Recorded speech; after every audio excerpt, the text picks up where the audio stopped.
eu não entendi bem uma mensagem. Ô, gente, eu estou com um problema de visão, eu tenho, né, há muito tempo, e eu estou sem usar uma lente que é a de perto, e a outra é para longe. Então, eu não consigo achar uma distância em que as coisas fiquem no foco para mim. Então, se vocês me sentirem assim meio... É porque eu estou tentando ler e não consigo, tá? Agora começou a gravar já. Eu acho que sim, porque agora está estável, né? Começou. Então, eu vou repetir, tá? Obrigado, Elisa. Bom dia a todos, boa tarde, né? Hoje é 26 de outubro e a gente está aqui dando continuidade ao nosso estudo sobre tópicos em relações internacionais, lembrando que essa disciplina é oferecida no contexto do curso de Direito, o que faz com que a gente tenha muito interesse em tentar moldar o nosso aproveitamento deste campo de conhecimento para aquilo que possa nos ajudar a entender como a sociedade internacional funciona, especialmente naquilo que se refere às dinâmicas que levam à criação do direito internacional, seja das instituições internacionais, das normas internacionais, das jurisdições internacionais, e tentando desenvolver uma capacidade crítica que vai ser útil lá no oitavo período no direito internacional público, quando a gente for ter essa disciplina que, digamos assim, complementa a razão da gente estar estudando isso aqui agora, né? Nesse momento, eu queria que a gente fizesse uma pequena recapitulação, só para que todo mundo se sinta, né, Isadora, no mesmo momento. No mesmo momento.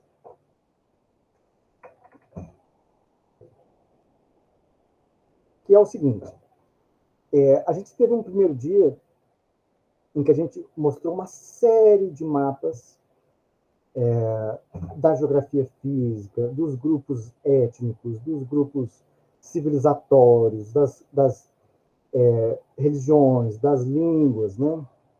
Dos blocos econômicos, dos arranjos políticos, o Ian. E a gente tentou entender de que maneira que essas várias identidades contribuem para que os povos se articulem mais ou menos, para que eles tenham maior propensão à cooperação ou ao conflito. Então, por exemplo, em que medida que a dimensão religiosa nos ajuda a entender por que certos países são mais próximos entre si do que com relação a outros? Às vezes, uma dimensão geográfica nos ajuda a entender por que né, há interesses comuns em certos países em relação ao... Enfim, cada uma daquelas camadas é um campo de análise pelo qual a gente pode tentar compreender. Veja, eu me interesso muito pelo porquê. Né? Por que as normas internacionais são como são? A teoria, em plural, tá? Teorias das relações internacionais, elas são um tanto quanto diferentes no que se refere, inclusive, à metodologia de pesquisa, de ensino, em relação ao que vocês estão mais acostumados, Elisa, Silvia, Isadora, em relação ao direito. Então, às vezes tem uma dimensão muito academicista, teorética, e eu queria... Boa tarde. Ô, oh, tadinha, Beatriz. Não tem problema, viu? A gente está gravando aqui e depois a gente... Eu prometo, viu, pessoal? A gente disponibiliza todos para que tudo que a gente falou possa ser revisto, né? Inclusive, Lívia, nessas apostilas aqui, que são a base de tudo que eu falo, né? Então, mesmo que você não possa ter visto a aula ao vivo, né? Você pode ver depois e, acompanhando com a apostila, eu acho que fica tudo mais fácil. Lembrando, Bárbara, que essas apostilas, elas têm uma função assim de ilustrar as conversas, as temáticas, os tópicos que a gente está estudando, mas elas não são assim como se fosse uma matéria concreta sobre a qual eu vou fazer a avaliação, né? Elas são um roteiro para a nossa aula e algo que pode ser depois usado por vocês para um aprofundamento. Então, a gente teve uma aula que foi muito divertida, com a participação muito boa de vocês, em que a gente discutiu como é que tem uma série de estratégias argumentativas que, conscientemente ou não, voluntariamente ou não, acabam criando uma ilusão de um raciocínio lógico, mas que, na verdade, tem alguns problemas. E eu queria, com essa aula, vaciná-los, digamos assim, sofisticá-los, afiar a capacidade crítica analítica de vocês para as várias teorias que a gente vai ver. Por quê?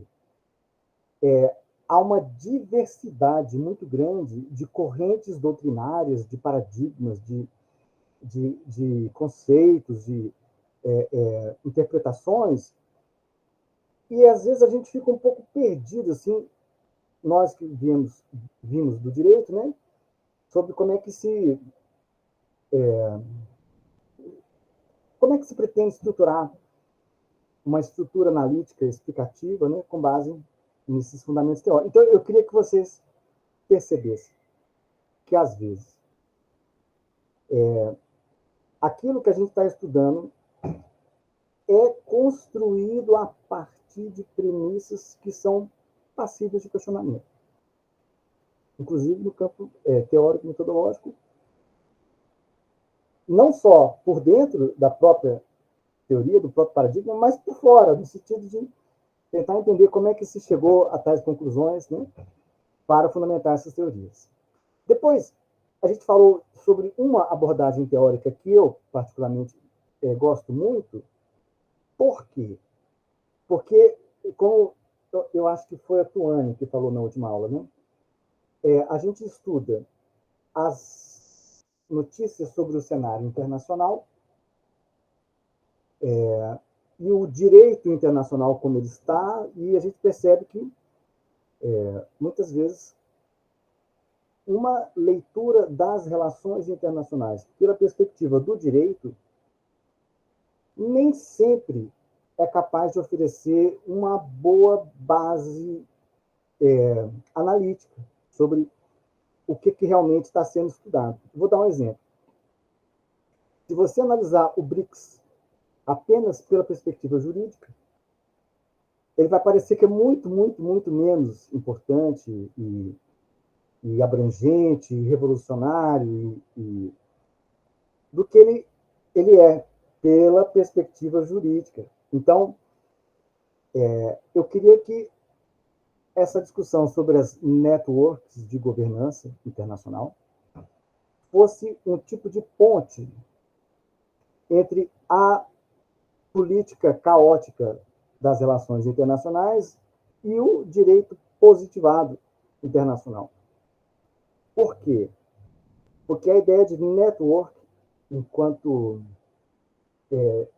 pessoas que estão articuladas de forma a possibilitar uma cooperação benéfica para as partes, é uma noção tão flexível, abrangente e polivalente e fluida, muito mais do que a de direito, entendeu? O direito ele é um pouco mais rígido, encaixotado, firmado, né? E pela ideia de network, a gente consegue visualizar as maneiras pelas quais as relações de poder ocorrem e como que elas vão tentar se converter, quer dizer, não é que elas vão tentar se converter, como que elas vão acabar sendo condicionantes para a construção do direito internacional. Então, assim, é meio que uma ponte. Aí a gente discutiu que falar sobre relações internacionais, Pedro, é falar sobre ciências políticas. Relações internacionais é um campo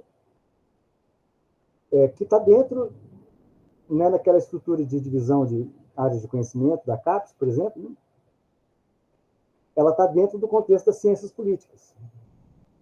Política, poder, né? Então, nós que somos do direito, olhamos para essa dimensão do poder sem um referencial teórico muito claro. Claro que, por exemplo, quem desenvolve um certo tipo de pesquisa, um certo grupo de estudos, pode ter um ou outro, mas a gente chega no direito internacional sem um parâmetro assim, muito claro sobre como é que a gente analisa essa ideia de poder, relações de poder, disputa de poder, no direito, dentro das estruturas do direito. E aí o Network Power nos ajuda também nessa vamos dizer assim, domesticação, né? nessa acomodação intelectual sobre essas relações de poder e como que elas resultam em mecanismos jurídicos. As teorias, né, sobre network power, elas têm 4 dimensões que são interessantes e que servem de parâmetros para análise. O network making power é aquele poder de criar uma nova network. É o poder de constituir uma estrutura de articulação entre os membros da sociedade internacional, na qual a cooperação é possível e é benéfica para as partes. Esse é o network making power. Tem o networking power, que é o poder de quem está dentro dessa network em relação a quem está fora. Por exemplo, quem está dentro da União Europeia tem um poder sobre quem está fora querendo entrar. Quem está dentro da OTAN tem um poder sobre quem está fora querendo entrar. Quem está dentro da OMC tem um poder sobre quem está fora querendo entrar. Então, assim, fazer parte de uma network e dessas possibilidades de cooperação, Isadora, tem um bônus, um benefício. E esse benefício é usado num jogo político, né, de barganha, que quem está dentro exerce sobre quem está fora. Não só apenas nessa questão de querer entrar ou não, mas em geral. O network power é o poder de quem está dentro de uma network sobre outro membro que está dentro da network. Por exemplo, dentro do Conselho de Segurança, o poder que um país tem sobre os outros. Por exemplo, quando você tem poder de veto, a capacidade de impedir que uma normativa seja adotada, né? É um poder que a gente pode analisar em termos de networked, né? Networked power. E a gente falou sobre em sentido estrito, a palavra network power, que ela tem um conceito genérico, né, Elisa, mas tem também um sentido um pouco mais específico, que se refere, e isso é muito interessante para nós que somos do curso de Direito, sobre o poder que a network, que as regras, que os parâmetros, os estándares que estruturam a cooperação, a força que elas têm, o poder que elas têm sobre os membros. Então, por exemplo, o poder que um tratado internacional, que uma organização internacional, que uma jurisdição internacional tem sobre aqueles que são os destinatários dessas normas. Então, eu estou tentando embarcá-los a bordo desse navio teórico do Network Power para a gente navegar na teoria das relações internacionais com pelo menos o nosso barquinho, que pode não ser tão famoso e poderoso quanto esses grandes paradigmas que nós vamos ver, mas que talvez seja o mais útil para quem está vindo analisar as relações internacionais pela perspectiva do direito.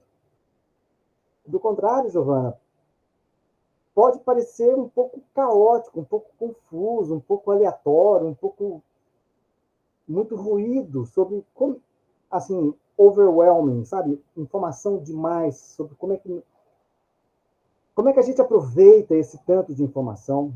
Porque quando a gente chegar na aula de teoria sobre relações internacionais, vocês vão perceber que tem vários paradigmas diferentes no que se refere ao tipo de coisa que considera importante, ao tipo de metodologia, ao tipo de princípios, aos conceitos. Então, a gente vai, tipo, no zoológico, vendo as várias espécies, né? Um passeio tipo no museu. A gente vê sem ter a necessidade de nos sentirmos compelidos a ter que incorporar um como sendo a verdade, um como sendo o adotado pelo professor, Samuel, ou qualquer coisa nesses termos. Bom, aí a gente começou a falar uma história, vamos dizer assim, política das relações internacionais. Uma história política da evolução das relações internacionais na sociedade internacional. E isso pode, sei lá, pode começar em um passado muito remoto, mas por conta do nosso tempo, a gente fez um recorte a partir do momento em que a gente começa a ter uma coisa mais parecida com a sociedade internacional que a gente tem hoje, no sentido de ser uma internacional e predominantemente dominado por relações entre nações. Né? Internacional se confunde, então, com o momento da formação e eu vou virar um pouquinho o ventilador para mim, porque está um calor danado. Talvez afete um pouco o microfone. Vocês me avisam se ficar ruim o som, por favor? Beleza. Aliás, não se esqueçam, né, Elisa? Gosto muito quando vocês me ajudam. Na aula passada, eu passei um tempão falando, achando que vocês estavam acompanhando a apresentação e não estavam, né? Se não fosse alguém me alertar, eu... Né? Então, vocês são sempre muito bem-vindos, viu? E eu sei que eu se empolgo às vezes e fico falando, mas eu não quero intimidá-los de participar. Se a gente estivesse presencialmente, eu poderia olhar no olho de cada um de vocês, Ana Beatriz, Samuel, Naíra, Silvia, Elisa, Isadora, e talvez eu percebesse que vocês estão querendo falar alguma coisa e estão, assim, esperando o momento de eu parar para respirar, para tentar, né? Agora, vocês tudo com a janelinha fechada aí, eu não tenho ideia se vocês estão querendo. Vou fazer assim, se você ligar a tela... Não vou rolar isso não, porque senão ninguém vai ligar o vídeo, né? Bom, o que eu quero é que vocês se sintam muito bem-vindos, tá? A sempre contribuir. Beleza. E as aulas? Fala, Elisa. Eu falei, Não? beleza, tudo bem. Tá. O principal aspecto no qual eu queria abordar a história das relações internacionais é como que a estrutura básica que vai servir para a construção jurídica do direito internacional, como é que ela muitas vezes vem se reorganizando a partir de grandes guerras internacionais grandes guerras que têm consequências, ô Sofia, muito profundas para a estrutura de poder no âmbito das relações internacionais. Então, nós falamos que aquilo que a gente chama de direito internacional, por exemplo, ele começa a ser entendido enquanto um sistema jurídico a partir de uma guerra, que foi a Guerra dos 30 Anos, cujo tratado de negociação da paz, né, é tido como marco referencial do início do direito internacional, a Paz de Westfália, 1648. Então, de 1618 a 1648, foram 4 guerras que acabaram abalando, Beatriz. Ela saiu. Ou caiu, né? A infraestrutura muito verticalizada, que é uma herança da Idade Média, do feudalismo, sucerania, vassalagem, aquela relação, poder da igreja, né? E essa é uma primeira guerra. Aí o que eu queria que vocês prestassem atenção? Naquele mundo de informações eu queria que vocês vissem como que, olha só, uma parte muito importante da nossa disciplina tem a ver com a ideia de que tem um certo povo, um certo território que é politicamente organizado, juridicamente organizado, Ana Luísa, e que, nesse contexto, consegue se colocar enquanto uma identidade, enquanto uma unidade, no relacionamento com outros povos politicamente organizados sobre certos territórios, né, equivalentes. Então, essa ideia de nação, Estado, internacional, né, ela passa a ter essa preponderância sobre a estrutura verticalizada do feudalismo a partir da Guerra dos 30 Anos. Depois nós falamos sobre as guerras napoleônicas e como que elas também reestruturaram as relações internacionais a partir da constituição de um sistema multilateral, multipolar, profundamente preocupado com a ideia de equilíbrio de poder, equilíbrio de potências, equilíbrio entre grandes países, equilíbrio do poder dos grandes países na sociedade internacional. Equilíbrio no sentido dinâmico do equilíbrio. Vocês já viram o circo, aqueles cara que fica nas pernas de pau? O equilíbrio, ele não é estático, ele é um movimento. Você está tentando se equilibrar, né? É uma plataforma que fica mudando e a gente vai adaptando. Quando a França, de um rei católico, liderada por um cardeal católico, se volta contra os católicos Habsburgos em torno de uma ideia de equilíbrio, de a necessidade de conter o poder desequilibrado que os Habsburgo, né, tinham em relação ao resto, especialmente em relação à França, isso passa a ser um momento em que essa noção de cálculos geopolíticos de poder passa a ser muito importante para as relações internacionais, e isso vai ser consagrado, cristalizado, documentado no Congresso de Viena, que renegocia as estruturas de poder internacional na Europa após a Revolução Francesa. Neste momento, o objetivo de ter uma ideia de equilíbrio é tão grande que eles vão forçar a barra, projetando povos em territórios organizados sobre o império de um ou de outra potência europeia, para que os grandes países ficassem equilibrados. Nesse contexto, por exemplo, a Áustria passa a ter, porque tem acordo com né, os outros países para manter um equilíbrio, passa a ter autoridade sobre uma diversidade enorme de povos em territórios politicamente organizados que muitas vezes não queriam ser submetidos a isso, mas que também não tiveram poder de barganha para poder participar dessa decisão. Por quê? Esse concerto europeu consagrava esse tipo de network de governança internacional. Esse concerto permitiu que os europeus dominassem o resto do mundo.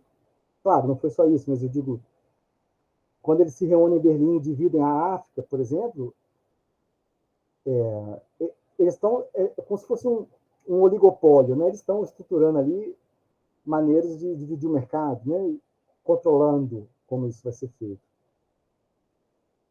E a gente percebeu que essa dimensão do poder, especialmente no que se refere a poder sobre o território, poder militar sobre conquista de território, poder militar para derrotar um outro país, né? Isso passou a ser tão importante no jogo de equilíbrio que aqueles países que tinham melhor desempenho militar, passaram a exercer grande poder diplomático, político também. E a gente viu a consagração dessa ideia de realpolitik, né, que a gente está vendo aqui no famosa o jogo de xadrez aqui do Bismarck, né, Então, eu queria muito que alguém, não precisa nem ligar a câmera, mas eu queria que alguém me falasse com suas palavras por que se acredita que o desequilíbrio induz a guerra e o equilíbrio induz a paz. Será Elisa, Naira, Silvia, Isadora, Giovana, Ana Beatriz, Ana Luísa, mais os 23 que estão aí, que eu não consigo ver todo mundo, Eu acho que arriscaria um chute nisso? Fala, Elisa. eu acho que o desequilíbrio induz a guerra, porque quando você está em uma situação que não tem equilíbrio, não tem estabilidade, Uhum.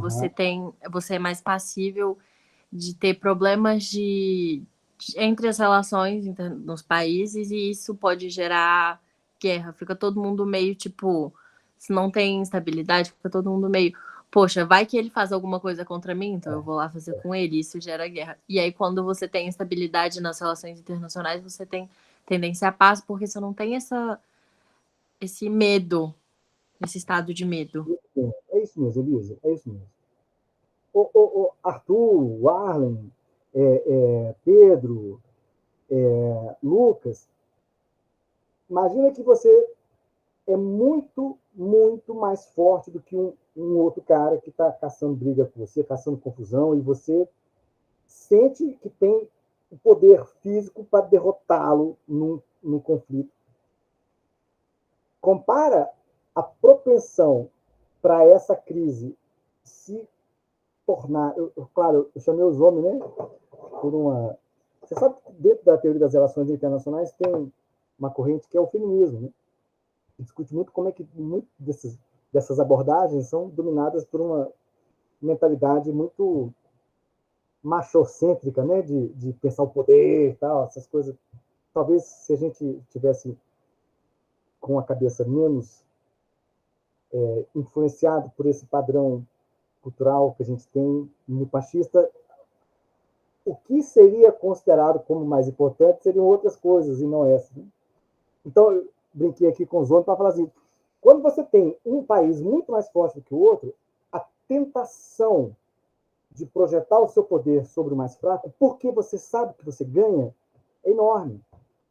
Por outro lado, quando você tem dois países que estão no mesmo nível de força, em que você pode ganhar, mas pode perder também, e que vai ser duro, que vai ser, talvez fique no 0-0, no 1-1, mas ninguém ganha nem perca, só tenha prejuízo grande. Então, a ideia é a seguinte: vamos fazer ficar equilibrado para que, por causa de uma equiparação, de uma equivalência, ninguém tente projetar o seu poder sobre o outro, porque quando um é muito mais forte que o outro, o que acontece historicamente é essa projeção. Por causa disso, quando um país começa a ficar tão mais poderoso do que os outros, que ele poderia ganhar de qualquer um individualmente, eu pergunto para vocês, o que os pequenos tendem a fazer? Quem me responde? Lívia, Se Lucas, juntar para ir contra. fala, Laíra.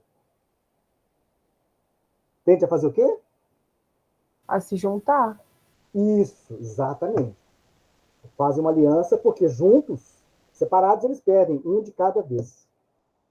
Mas se eles atuarem juntos, é porque minha cachorrinha estava embaixo do sofá aqui, saiu do nada. Eu me perdi. Sou doido com essa cachorrinha, tadinha. Ela teve 3 filhos, perdeu os 3. Aí ela voltou a ser menininha agora, sabe? Deixou de ser mãe e voltou a ser a menininha brincalhona que ela era. Então, há tendência de articulação por uma questão de sobrevivência, ainda que as identidades entre os países que estão se articulando não sejam assim tão fortes. Junta uma monarquia, uma república, um comunista, um muçulmano, tudo.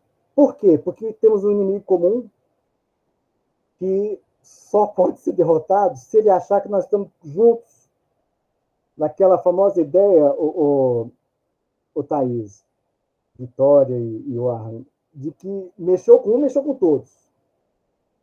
Aí eu posso até pensar que eu ganho de um dos caras, mas eu não ganho de todos ao mesmo tempo. Então, por causa disso, eu não vou mexer com nenhum, porque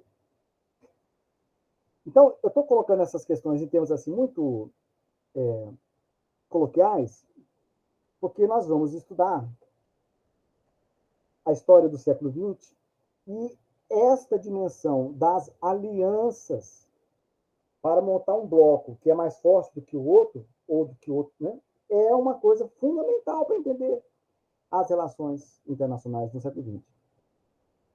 Então, da virada do século até 1914, vai ter ali naquilo que é um vácuo, um espaço que é um vácuo de poder do Império Austro-Húngaro ali, não, perdão, do Império Otomano, que chegou até muito perto de Viena, depois foi perdendo poder, e sobre esse território passou a ter uma série de disputas sobre influência, por exemplo, entre a Áustria, entre a Rússia, né, e a própria o Império Otomano. E os povos nessa região, nos Balcãs, são povos com bastante identidade cultural e muita diversidade. São várias religiões, vários grupos étnicos, alfabetos diferentes, línguas diferentes. Então, é uma coxa de retalhos. A ideia de criar um império em cima dessa diversidade tão grande. Então, a gente tem um processo no qual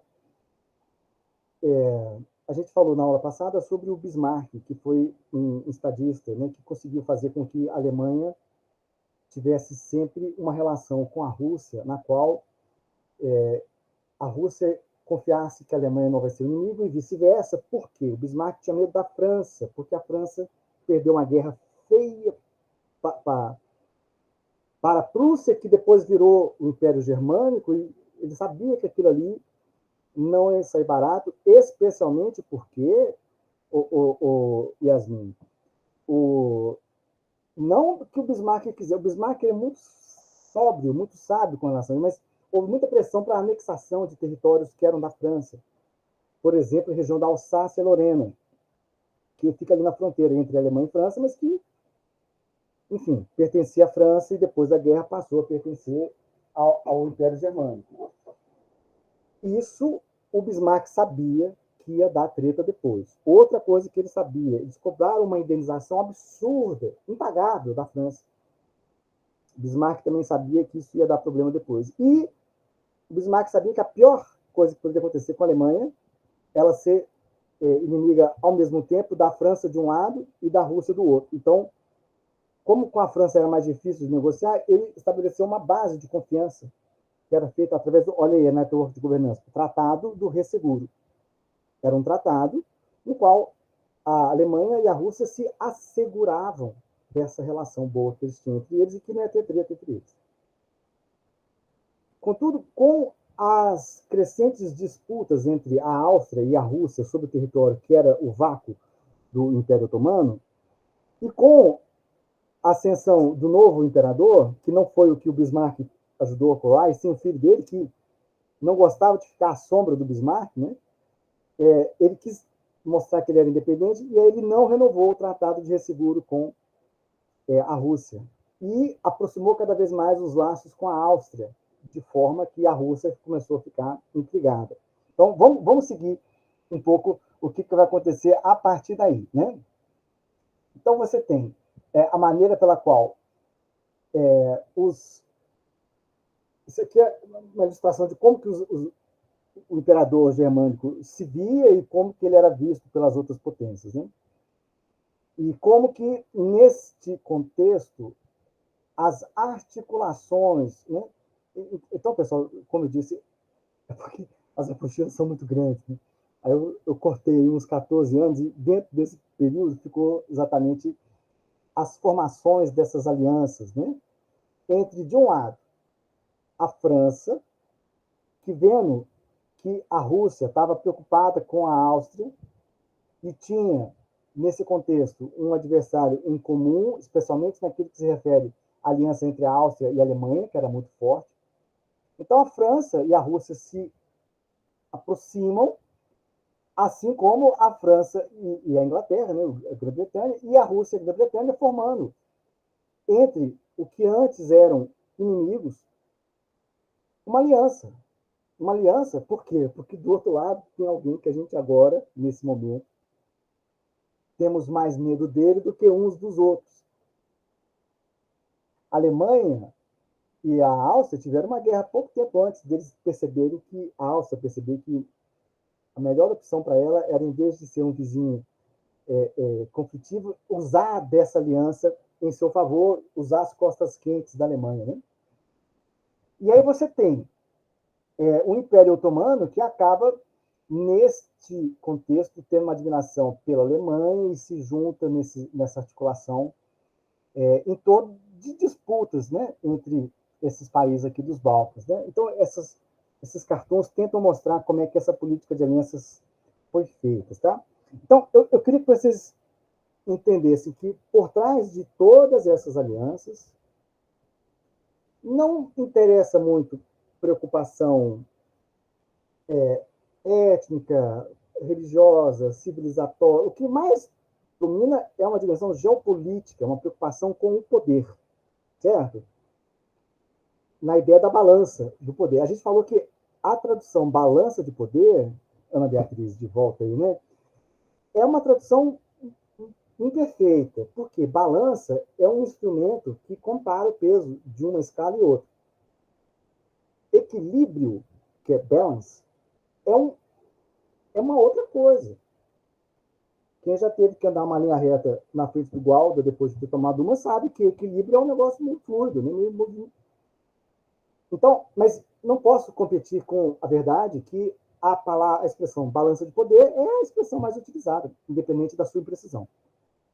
Então, o sistema de balança de poder resultou de uma conjuntura perigosa, pela qual um pequeno conflito localizado entre um que está vinculado a um grupo e o outro que está vinculado a outro grupo pode resultar na briga entre os dois grupos, e não apenas naqueles que estavam inicialmente com essa treta. E nesse contexto é que vai acontecer o primeiro tiro, vamos dizer assim, da Primeira Guerra Mundial. Neste contexto em que, a cada rearranjo geopolítico entre as grandes potências, eles decidiam nos salões das altas grandes potências, né? Quem que ia controlar cada nação. Por exemplo, a Sérvia, por exemplo, Eslovênia, a Bósnia e Kosovo, Montenegro, tudo isso sendo decidido sem a participação dos povos, lembrando que já temos aqui um avanço e um aprofundamento, um enraizamento da ideia de nacionalismo, de identidade nacional, e isso passa a ser muito forte. Então, havia um grupo que lutava pela causa nacionalista sérvia, né, que via o Império Austro-Húngaro como um opressor e aproveitou de uma oportunidade para assassinar o herdeiro desse império, que era justamente um cara que queria dar mais autonomia para as partes. Foi uma escolha muito mal pensada do ponto de vista prático. Por quê? Todos os que ficaram no poder eram propensos à projeção da força sobre a Sérvia, e ele era o mais propenso, né, à ideia de uma convivência menos centralizadora do que aqui o imperador anterior tinha. Então, é claro que esse assassinato é gravíssimo e a Áustria tem todo o direito de tentar resolver, investigar, descobrir e combater esse grupo terrorista, a Mão Negra, né? E a Áustria faz uma série de exigências para a Sérvia, que é uma pequena nação que está vendo que ela vai ser introjetada num conflito por conta de um grupo terrorista. Não foi uma ação do Estado, talvez alguns simpatizantes, né, mas não foi uma decisão deliberada de um Estado atacar o outro. Foi um ato terrorista por uns moleques, todo menino novo, sem nada na cabeça. O Império Austro-Húngaro exige tudo que ele consegue imaginar e a Sérvia cede a quase tudo. Ela só não cedeu naquilo que seria, assim, em última instância, a renúncia à sua própria soberania. Mas isso foi o pretexto para que a Áustria declarasse guerra à Sérvia, com a certeza do apoio incondicional da Alemanha, que falou, não, pode ir lá que nós estamos aqui para te garantir. E por que a preocupação? Porque a Sérvia tem uma série de identidades culturais com a Rússia, eslavos, ortodoxos, né? E a Rússia tinha planos de projeção de poder sobre a região dos Balcãs, inclusive sobre a Sérvia, né? Sobre a Bulgária, né? Romênia. Então. Agora, essa guerra, que no fundo não era muito questão entre Áustria e Sérvia, e sim as grandes potências que estavam por trás de cada uma delas,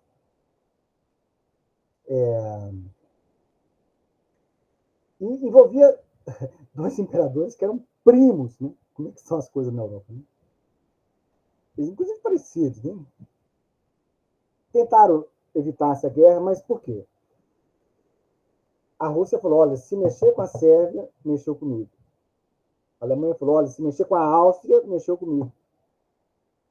E aí o que aconteceu foi exatamente isso. Todo mundo foi envolvido na guerra. O Império Austro-Húngaro fez uma série de atrocidades para vingar a morte do arquiduque, né?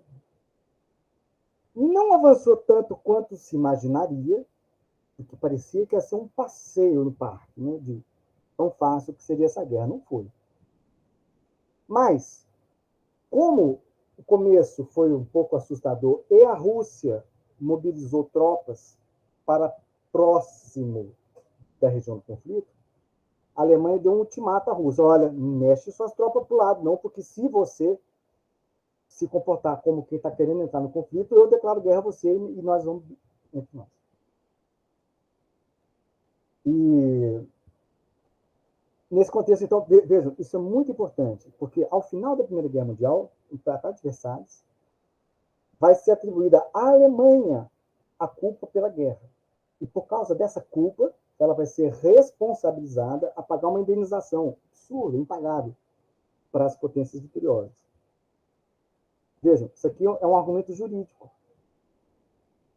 Para ter o direito de exigir o pagamento de uma indenização pela guerra, é preciso identificar um culpado, um responsável pela guerra, e esse responsável, primeiro, principal, foi a Alemanha, por causa disso aqui. A relação entre França, Rússia e Inglaterra era uma relação, era uma network de governança, né? Interessante. Mas tem uma coisa muito forte para o interesse da Inglaterra, que é a região da Bélgica. Bélgica é meio que um país criado muito em função da diplomacia da Inglaterra e articulações para criar um país ali que pudesse ser, inclusive, um ponto de desembarque para eventuais aventuras militares no continente.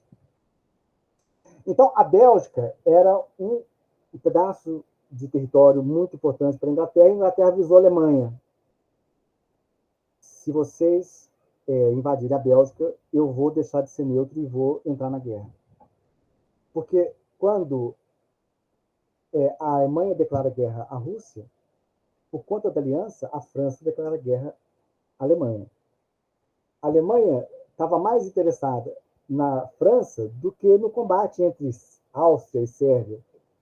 E vai fazer o famoso, né, o plano de invasão da França, que já estava pensado há muito tempo. Então, você tem aqui uma série de referências a como que este era a linha vermelha a ser cruzada, né?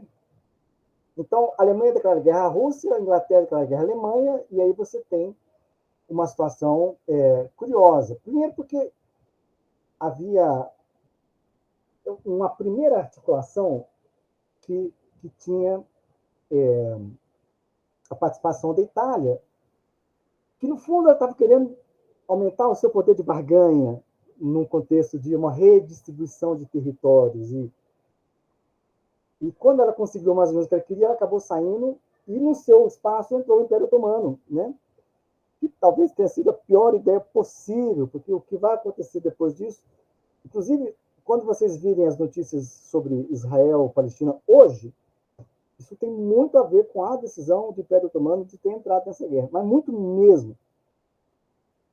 Então, você tem aí essa tríplice aliança, e aí vocês estão vendo que existe uma zoação com a Turquia, com o Império Otomano, para dizer que ele é menor, menos poderoso do que a Alemanha e que a Áustria, né? E que, no fundo, quem comanda mesmo é a Alemanha, que tem o poder do chicote aí sobre, né, a Áustria e o Império Otomano.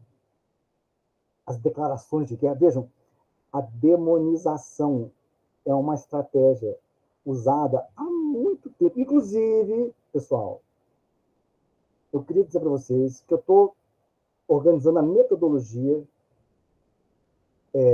de um projeto que vai chamar Observatório de Narrativas sobre o Direito Internacional.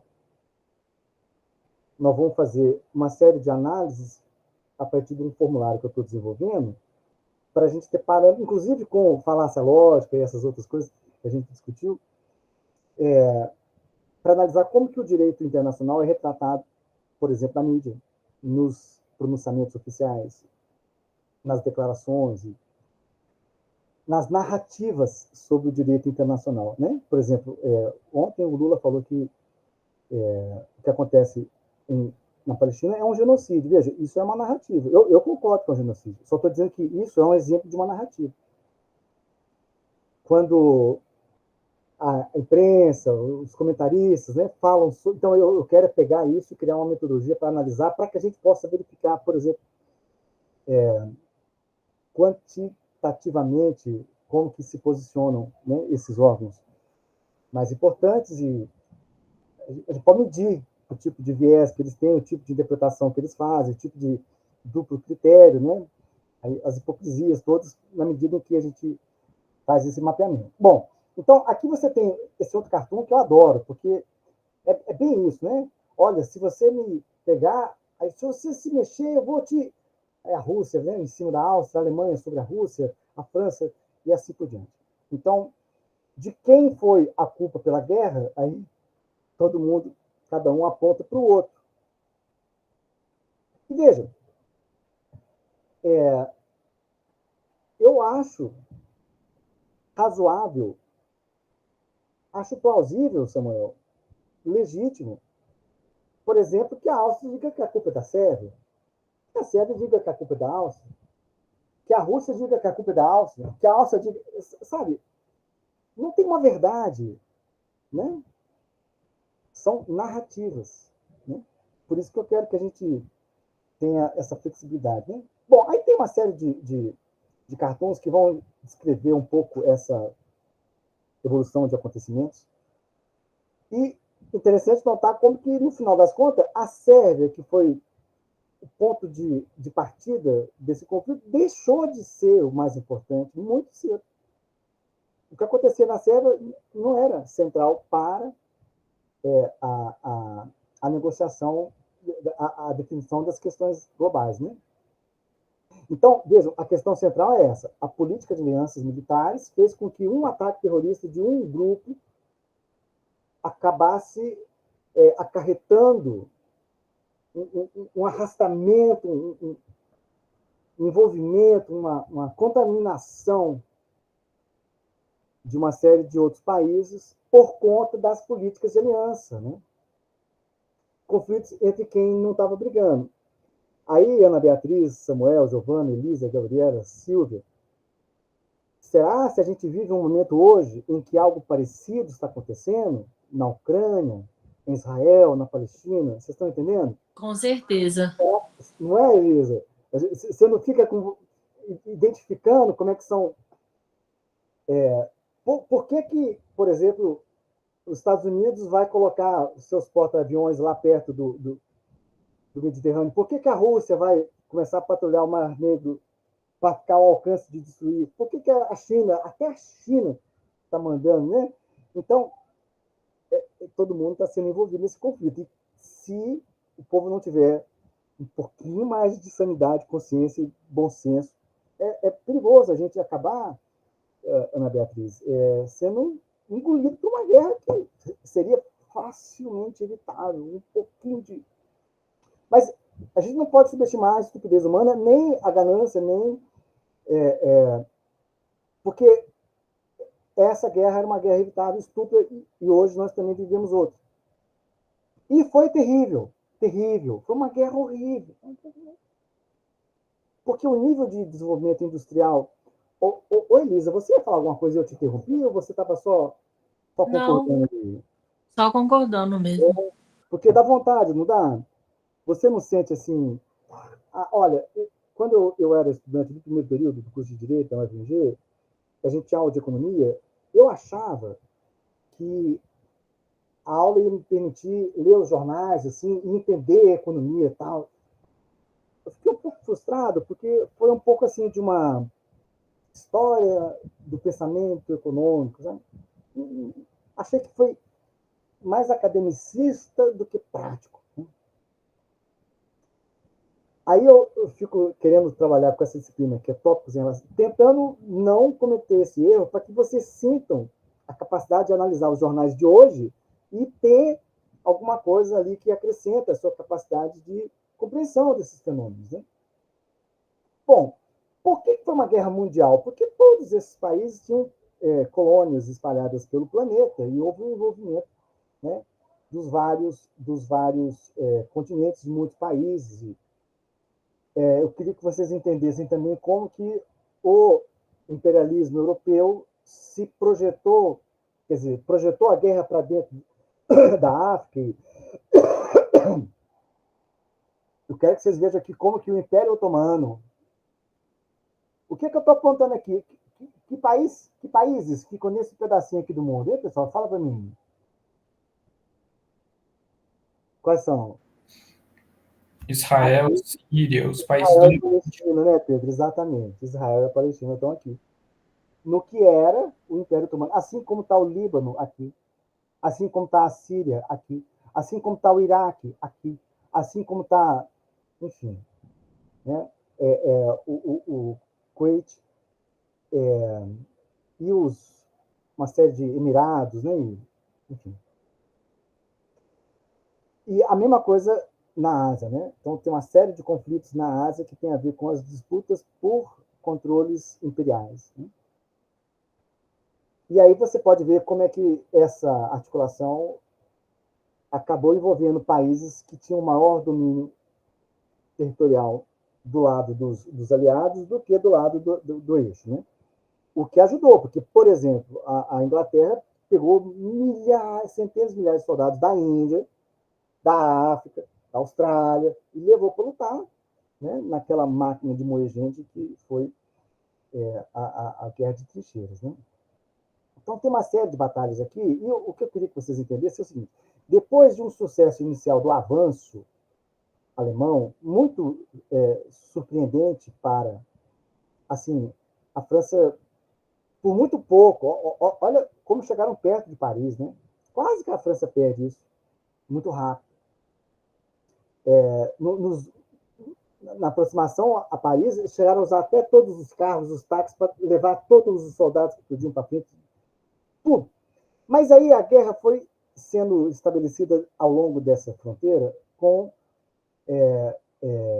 trincheiras de ambos os lados que iam até, né, até o litoral.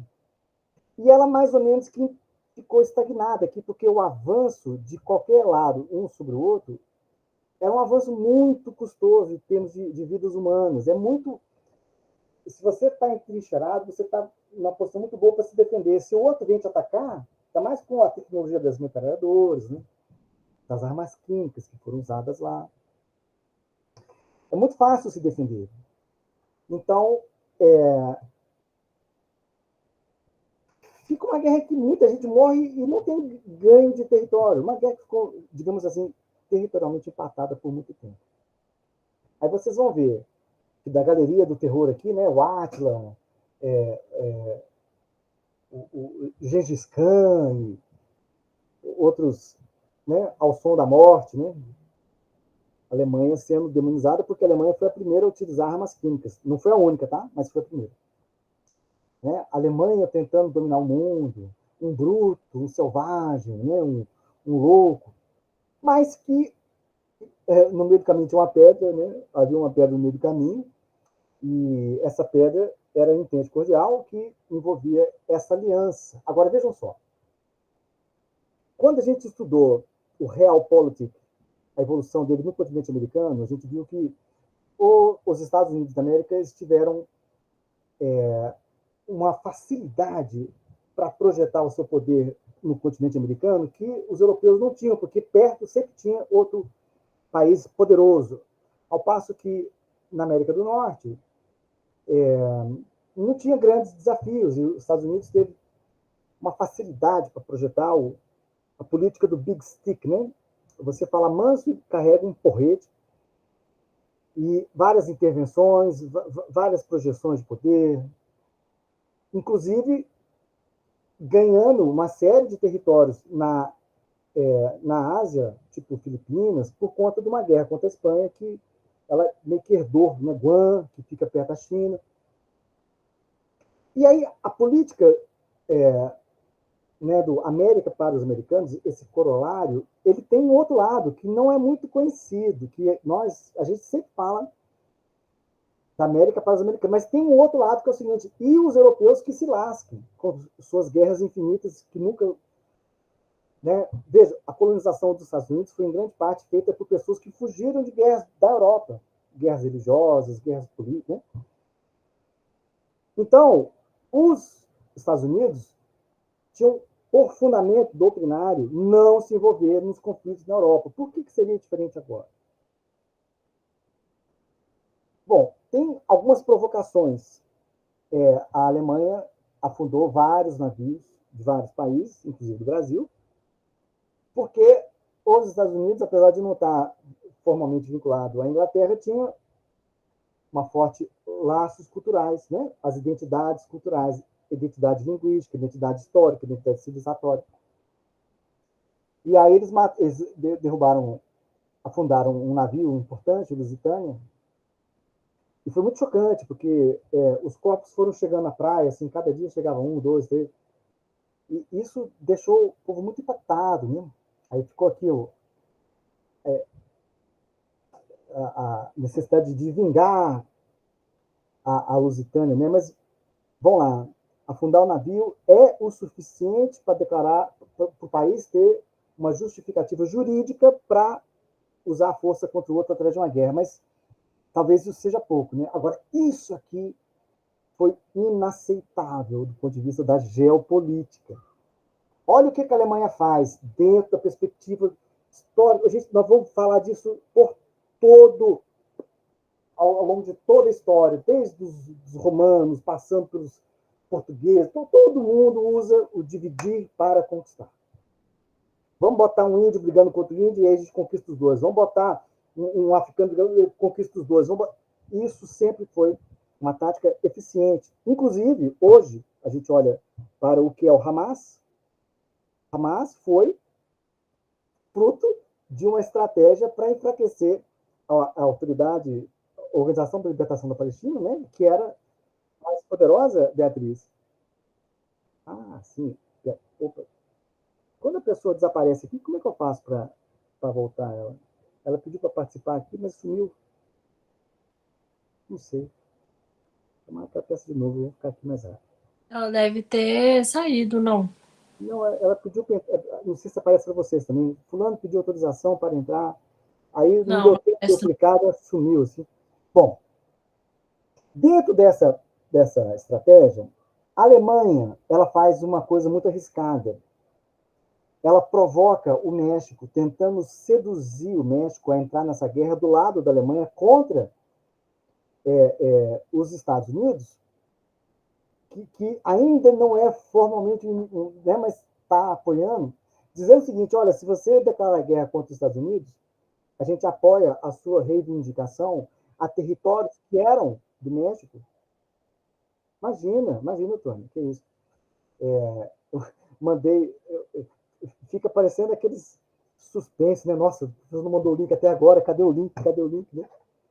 Mas, Tony, que bom que você chegou, que eu estava acabando de falar aqui que parte das estratégias de dividir para conquistar que foram usadas, inclusive no que se refere à Palestina, ao fortalecer o Hamas para enfraquecer a OLP, uma das coisas, então, foi essa tentativa de jogar o México contra os Estados Unidos, prometendo para o México a legitimação da reconquista de territórios e povos que foram anexados pelo uso da força por parte dos Estados Unidos contra o México. Isso foi feito através de o embaixador da Alemanha no México recebeu um telegrama de Berlim com a instrução para fazer essa proposta. Esse telegrama foi interceptado pela Inglaterra, que ficou muito feliz, falou assim: olha aqui, ó, você não quer entrar nessa guerra não, olha o que os ingleses, o que os alemães estão fazendo aqui no seu quintal.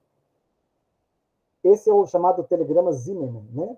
Em que eles tentam envolver. Aí foi o casus belli, né? Essa foi a gota d'água, e com base nisso, ficou mais fácil para o presidente dos Estados Unidos convencer o Congresso a aprovar a guerra. Não se esqueçam, a guerra ela é também uma categoria jurídica. O estado de guerra é um estado formal, que, para ser legal e legítimo, tem que ser aprovado pelo Congresso. Depois nós vamos falar como é que eles resolveram esse probleminha de não ter que preocupar mais com o Congresso. Agora, eu queria que vocês entendessem as narrativas de justificação para este ato internacional. Tá? Tendo em vista a cultura de não intervenção nos assuntos europeus, tinha que ser algo muito forte para convencer os Estados Unidos, que estava a um oceano de distância dessa guerra, a entrar numa guerra. Por que eles? O que eles têm a ver com essa história? Tudo bem.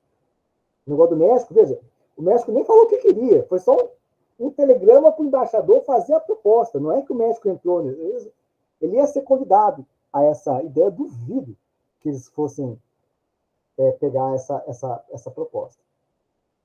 O presidente dos Estados Unidos é uma figura muito importante para a nossa matéria, porque é a partir do seu trabalho que vai surgir a primeira grande corrente de pensamento em teoria das relações internacionais. Tanto que muitos chamam de wilsonianismo, por conta do Woodrow Wilson, que é o presidente, que era um cara com formação acadêmica, inclusive ciência política, né?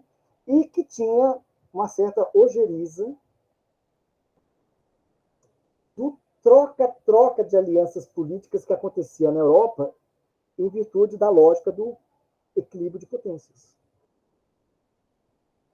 Ô, Giovana, a ideia aqui é o seguinte: o Wilson ele achava que a sociedade internacional ela tinha que ser parecida com a sociedade interna, baseada em princípios, em leis, em instituições. E ele entendia que a lei da selva, baseada no Realpolitik europeu, foi uma das causas que levou à Primeira Guerra Mundial. Então ele queria mudar isso. Aí falou assim: olha, eu só vou entrar nessa guerra se o mundo aceitar as minhas 14 condições. Isso aqui ele usou para convencer o Congresso de que ele só entraria na guerra se o mundo aceitasse isso aqui, para dizer que essas são as condições, mas essencialmente eu queria que vocês entendessem que há um maniqueísmo muito grande, o bem contra o mal, sabe? A luz contra as trevas, esse papo furado, né? Tem uns aspectos pontuais, tem aspectos globais, né? E tem aspectos do ponto de vista da network de governança internacional, que é a criação de uma organização internacional, que é a Liga das Nações. Quer dizer, essa era uma condição para os Estados Unidos entrar na guerra. Aí a gente teria, de acordo com a ordem internacional que ele queria montar, e que, no contexto de uma guerra que estava praticamente empatada, em que havia essencialmente um equilíbrio de poder, tanto militar quanto humano, se os Estados Unidos entram na guerra do lado dos aliados, fica muito difícil para a Alemanha segurar. Então, ele sabe disso e ele usa esse poder de barganha para criar uma série de exigências que os caras falam, bicho, o que você quiser, pode falar, fala aí que vem para a guerra, porque depois a gente vê. E aí ele cria essa série de propostas, declara guerra à Alemanha, né? E usa essas justificativas todas. Claro que nesse contexto, a Inglaterra, a França, todo mundo aceita as condições que os Estados Unidos estabeleceram, e aí você tem a declaração de guerra, que foi, né? Agora, tem uma coisa que vai afetar muito a história da guerra, que é a Revolução Russa, né, Otuane? Que acaba fazendo com que, por questão do desmoronamento do Império czarista russo, por conta de uma série de derrotas que sofreram, mas assim, especialmente contra a Alemanha, né? A gente vai ter a saída de um país muito importante deste conflito, o que permite à Alemanha concentrar suas forças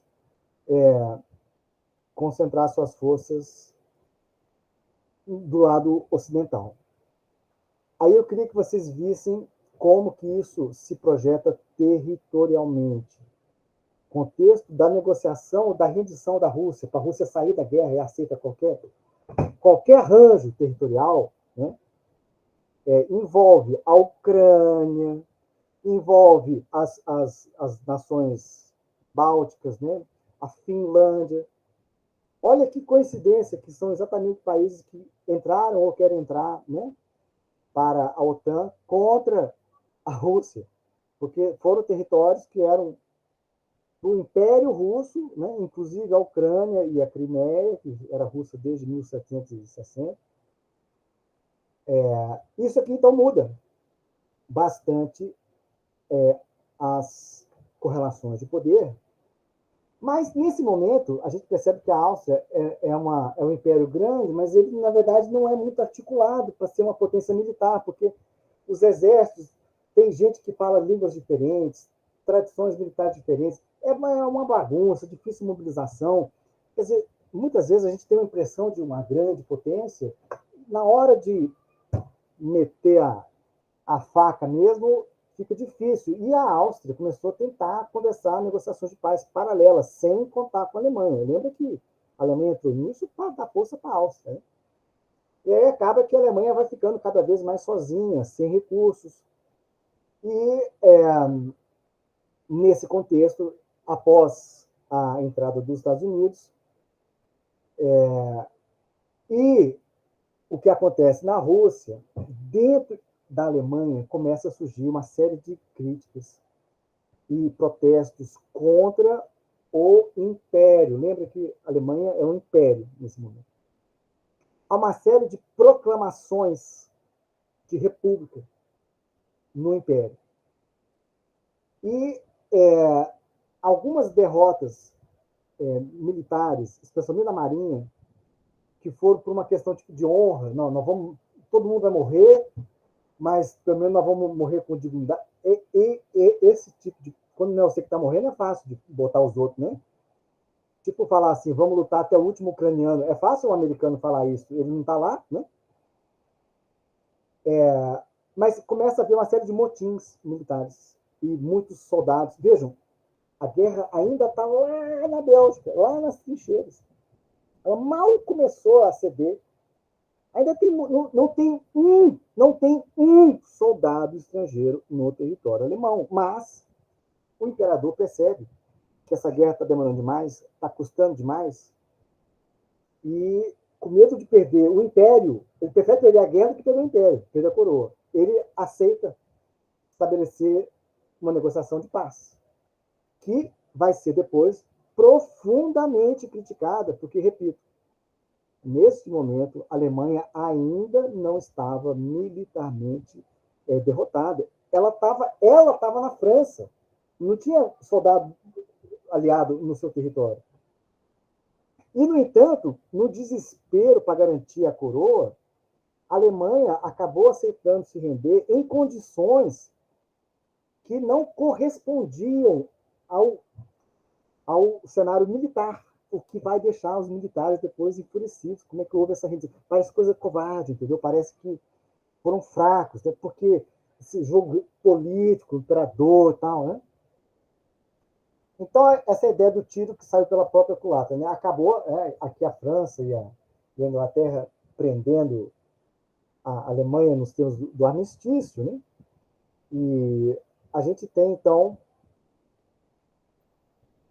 o acordo que estabelece uma nova network de governança internacional absolutamente revolucionária, diferente de tudo que havia até então.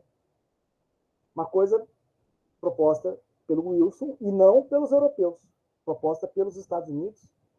Inclusive, vocês já viram uma outra pintura nessa mesma aula, nessa mesma disciplina, nesse mesmo lugar. Vocês se lembram? Era o coroamento do rei da Prússia como imperador germânico no Palácio de Versalhes, que era a residência da monarquia francesa, né? Quer dizer, humilhante. É tipo o Maradona ser consagrado melhor jogador do mundo no Maracanã, sabe? Poxa, fazer isso no Palácio de Versalhes é muita humilhação. E é lá que vai ser a base das negociações desse tratado que agora a França ganhou, né? Então, só para entender, são vários tratados de paz. Esse é especificamente com a Alemanha, né? Tem outros sendo negociados com a Áustria também. Então. E esse tratado tem como uma das partes, né? Ele é muito grande, ele demora um tempão para ser feito, um ano quase. E uma das coisas mais importantes que sai daqui é o acordo que cria a Liga das Nações. Mas também mexe com fronteiras, cria condições políticas, estabelece limites militares, penalidades, o dever de indenizar. Gente, tem até a Organização Internacional do Trabalho. Olha que loucura, Tuane. Como é que a Organização Internacional do Trabalho vai surgir do Tratado de Versalhes? Não é doido isso? E eu queria que vocês vissem a questão territorial. Olha, porque isso... Pô, gente, eu sei que... Às vezes eu penso que eu vou conseguir dar uma aula rapidinho e tudo. Eu falo o mais rápido que eu posso, eu tento resumir, mas né, não consigo. Mas vejam, lembra do território que a Alemanha ganhou da Dinamarca, né? Aí devolve para a Dinamarca. Alsácia-Lorena, que a Alemanha ganhou na guerra do Franco-Prussiano, devolve para a França. O Império Austro-Húngaro foi totalmente repartido em vários estados, que são, por si, estados meio esquisitos. Por exemplo, Tchecoslováquia. Tcheca e Eslováquia. A Iugoslávia, os eslavos do sul. Aqui, gente, tem 6 nações diferentes. 3 alfabetos diferentes. 4 religiões. Então, assim, é muita diversidade. Você, no contexto de uma reacomodação, Ana Luísa, internacional, você fragmenta isso, né, em termos assim, de novos países a serem reconhecidos. E o que eu queria muito que vocês vissem, pessoal, é esse aqui, porque é importante para nós, né, Tony? Com a derrota do Império Otomano, o território do Império Otomano ele foi fragmentado em várias pequenas nações, sob a tutela, a proteção, a influência formalizada, quer dizer, não era uma independência bonitinha, redondo. Não, não. São regiões que vão se tornar estados independentes sob a guia, sob a tutela, sob a liderança, sob a influência dos vitoriosos na guerra, especialmente Inglaterra e França. Então, pega um pedação de território aqui, ó, e fala, essa região aqui, onde inclusive fica a Palestina, essa vai ser uma região que a Inglaterra vai ajudar a se organizar em termos de Estado, né? Esse aqui vai ser um outro Estado. Inclusive, vamos pegar um pedaço do Iraque aqui e tratá-lo como um país independente, que é o Kuwait. Vamos pegar aqui, fazer uma Síria. Tem uma frase que é triste, mas é quase engraçada. Não, é triste. Fala assim, a Jordânia foi criada numa tarde. Como assim? O Estado foi negociado entre os europeus vitoriosos lá, sem o próprio povo da região estar participando dessa discussão. Né? Então, olha esse mapa aqui, muito importante, pessoal. Olha como é que eram as coisas antes e como que elas ficaram depois. Dá para ver direitinho? Então, Finlândia era parte da Rússia, vira, né, depois a União Soviética vira independente. A Estônia, Letônia, Lituânia. Né? Esse pedacinho aqui, ó, vai ser... Isso aqui é a origem da Prússia, está muito nessa região que depois vai para a Polônia. E a Polônia fica... Lembra que não tinha Polônia antes. Não tinha Polônia. Era Alemanha e União Soviética, e Rússia. Alemanha, Rússia e Áustria. Não tinha Polônia. A Polônia, ela foi... nossa, gente, ela foi repartida 3 vezes na história. É um absurdo. Como é que sobrevive enquanto nação sendo comida pelos vizinhos 3 vezes? Identidade cultural, né? Então, vamos cavar aqui do que eram essas outras potências, um pedaço do Império Otomano, um pedaço do Império Austro-Húngaro, um pedaço do Império Russo, da Alemanha, a gente faz aqui a Polônia. E essa ideia de Jerico, né? É o famoso corredor polonês. Vamos deixar aqui o acesso ao mar e dividir a Alemanha em 2 pedaços, né? Criando aqui um escravo, né? Isso aqui depois você sabe o que vai acontecer com ela, né? Tchecoslováquia, Áustria, Hungria, que foi muito reduzida, o que era a Hungria antes era muito maior do que isso, e essa tal de Iugoslávia, né? Bulgária, Romênia, e aqui embaixo, mandato a Turquia. Na verdade, pessoal, isso aqui já é o resultado final, que teve, o Império Otomano conseguiu se organizar de maneira a não ser sujeita às divisões europeias, e conseguiu consolidar o que virou depois a Turquia, que é esse pedaço de território aqui. Né? E a Palestina sob inglês, né? E assim por diante.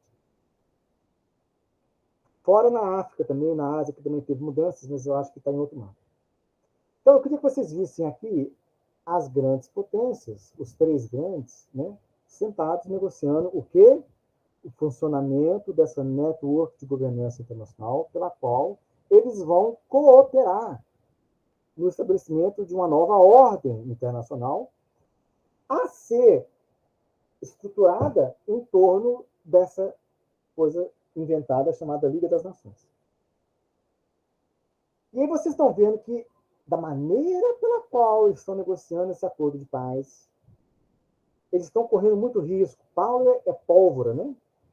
Então, eles estão aqui fumando pertinho da pólvora ao tamanho do cachimbo, o que é o risco de uma nova guerra. Por quê? Pela maneira pela qual eles estão fazendo isso.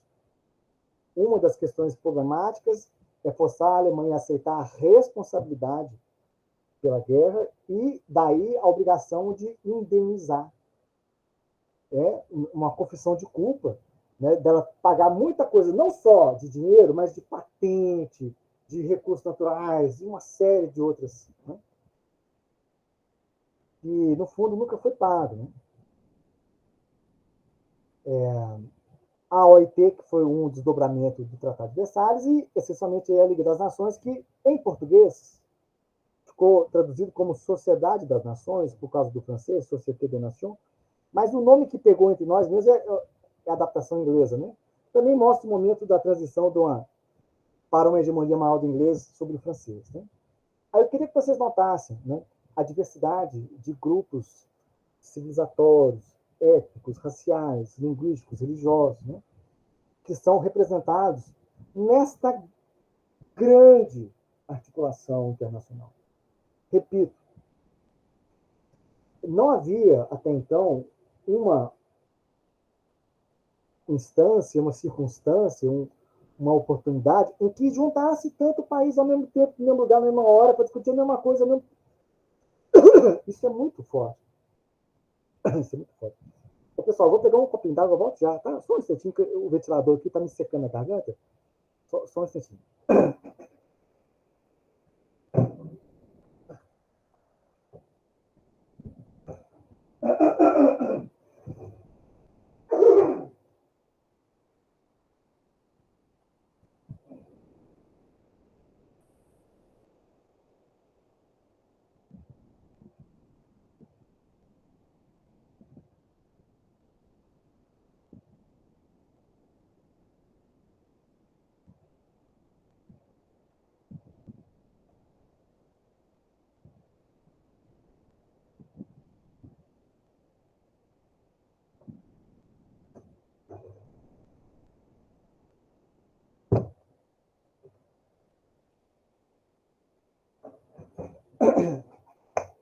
Eu tinha colocado uma aguinha no congelador para ficar geladinha para quando viesse da aula, mas eu esqueci.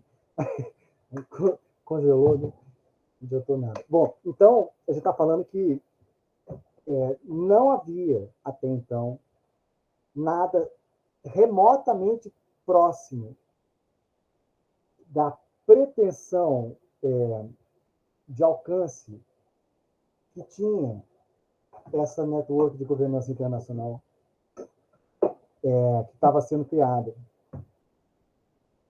Isso foi muito desafiador e muito ceticismo. Os europeus, por exemplo, não botavam fé nisso porque eles achavam que no plano internacional as coisas eram resolvidas pela força, e não por essa ideia de uma organização que funciona no plano interno, porque tem um Estado que impõe autoridade, a lei, porque tem o monopólio do uso legítimo da força, o poder coercitivo, jurisdicional, legislativo. Mas no plano internacional, isso é meio vago, mas é um passo.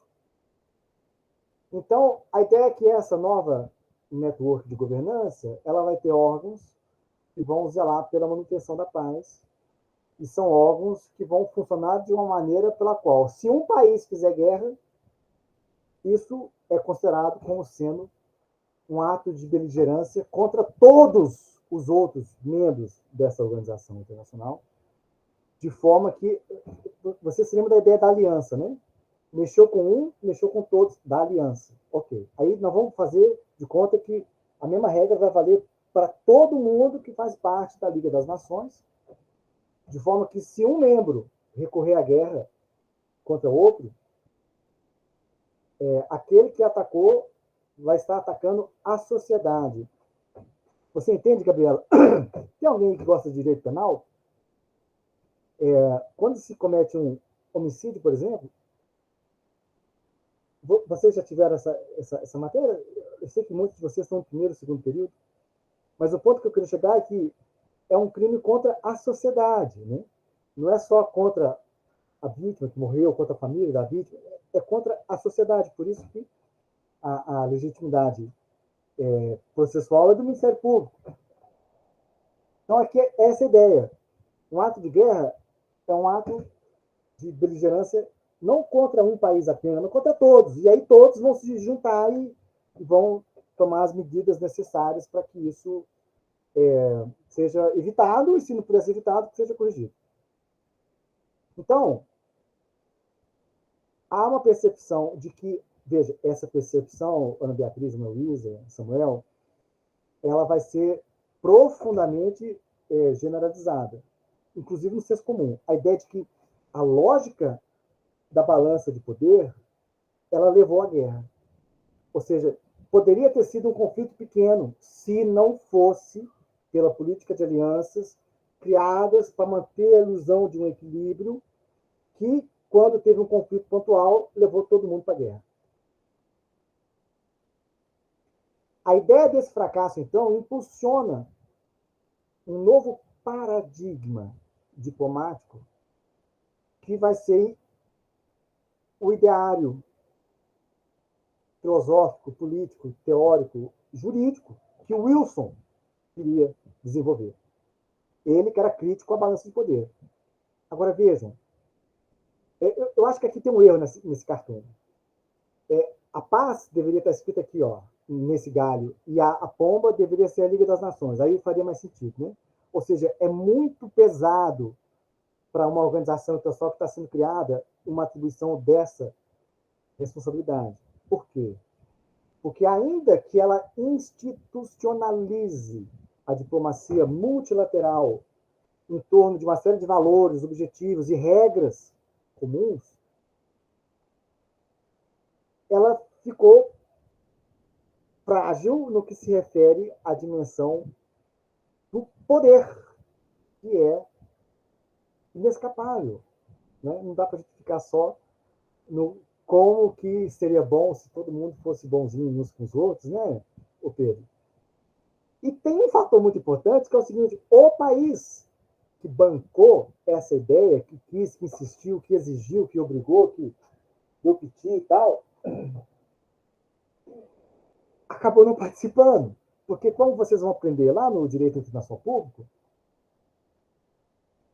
para que um país se vincule juridicamente a um acordo internacional que traga compromissos econômicos, financeiros ou mudança no seu direito interno, o presidente, que é quem negocia relações internacionais, ele não pode vincular o país sozinho, sem passar pelo Congresso. Por exemplo, para declarar guerra, tem que passar pelo Congresso. Paz, pelo Congresso.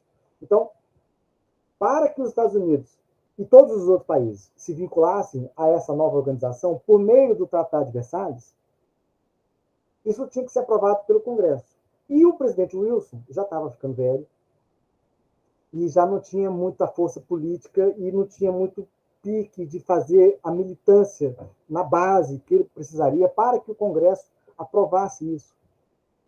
O que o público americano, o que os parlamentares americanos entenderam, Giovana, é que eles iam estar amarrados a tudo quanto é treta política no mundo.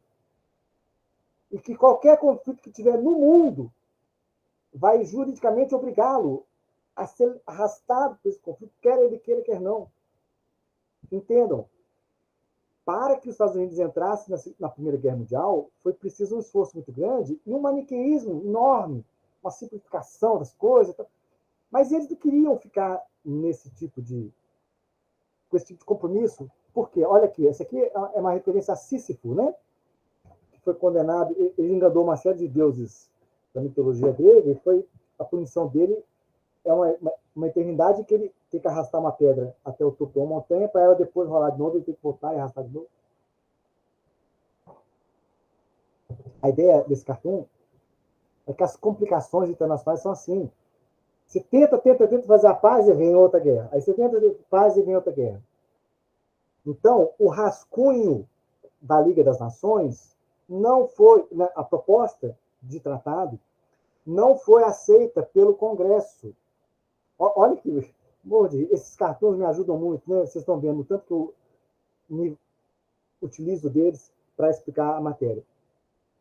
Então, está aqui os Estados Unidos se casando com as suas... Como é que eu falo isso?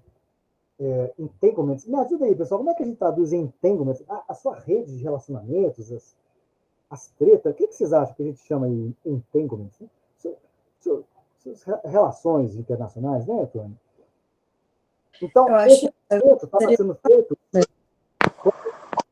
Eu acho que a tradução seria as relações mesmo. Relações, né? Mas no sentido assim, de uma coisa meio amarrada, né? Sim, uma relação mais... Não é uma coisa bonitinha, tipo uma linha, né? É um nó. Aí, esse casamento é impedido pelo Congresso, o Senado. Alguém tem algo contra esse casamento? O Senado, eu não permito. Né? E, com isso, os Estados Unidos nunca formalmente entraram na organização que eles idealizaram, quiseram, bancaram, pagaram, exigiram e não foram fazer parte. Por outro lado, o pessoal das escolas de Minas é que sabe explicar por que disso aqui, né? Essa construção em arco, ela pode ser muito firme, mas se não tiver essa peça central aqui, ela não se sustenta. Essa peça central era vista como a participação dos Estados Unidos. Sem eles, não tinha quem realmente bancasse, porque os europeus não levavam isso muito a sério. Eles achavam que as coisas eram resolvidas, porque até então era bom para eles que fossem resolvidas assim. Esse novo jeito de fazer acordos internacionais é um jeito, essa nova network de governança é uma proposta estadunidense, não é uma proposta europeia. Os Estados Unidos tentam estabelecer, apesar de fazer parte da Liga, eles tentam estabelecer acordos que zelam pela renúncia à guerra e o favorecimento de soluções pacíficas para as controvérsias, mas muito em breve o mundo vai passar por uma série de eventos de natureza econômica que já mostram uma profunda integração econômica que vão gerar, especialmente nos países que foram derrotados e que foram submetidos a condições onerosas, como é o caso da Alemanha, dificuldades econômicas terríveis, que acabaram sendo propícias à emergência de lideranças, como é que eu falo, salvadoras, né, assim, messiânicas, né, para os problemas da humanidade, porque o povo estava tão lascado que alguém que falasse assim, não, pode deixar que eu sei os problemas, eu sei como resolver, né, no contexto em que as democracias estavam sendo vistas como não tendo capacidade de lidar adequadamente com os problemas graves que estavam passando nesses países. Mas, a partir daqui, eu acho que a gente já entra no assunto da Segunda Guerra Mundial, né? E vocês conhecem essas duas figurinhas, né? E eu acho que começar para não acabar, né? Não dá nem para chegar perto, acaba sendo uma má estratégia pedagógica. Então, a gente vai continuar aqui. É bom que a gente fala da Segunda Guerra Mundial e da Guerra Fria na próxima aula. E eu mandei para vocês uma série de apostilas, eu não mandei tudo, não, tá? Ainda falta mandar o programa, ainda falta mandar a parte de história. É porque eu fico tentando também ajudar vocês a entender o que é mais importante, e para não botar olha, tem apostila de 220 mega de peso, então, assim, para vocês poderem ter mais clareza, que às vezes eu uso uma imagem só para efeito pedagógico, mas não é tão importante, né? Alguma dúvida sobre as coisas que a gente discutiu hoje? Eu queria que vocês tivessem... Fala, Elisa. Falei que não tem dúvida, não. A dúvida é que hora que você vai parar de conversar fiado e encerrar a aula, né? Lembrando que eu recebo a participação de vocês o próprio Google me manda, tá? Todo mundo que entrou aí, ainda que seja pouco tempo, aparece e manda para mim. Eu estou lançando e estou atrasado, né? A Tony me cobrou, né? Mas eu tenho que ter vergonha, né? De não ter mandado ainda para vocês e o mundo nosso está desatualizado. Mas esse final de semana eu resolvo isso tudo, tá bom? E a gente vai ter mais clareza sobre como é que nós estamos preparando o campo para entrar nas teorias das relações internacionais, especialmente a partir da Primeira Guerra Mundial, tá bom?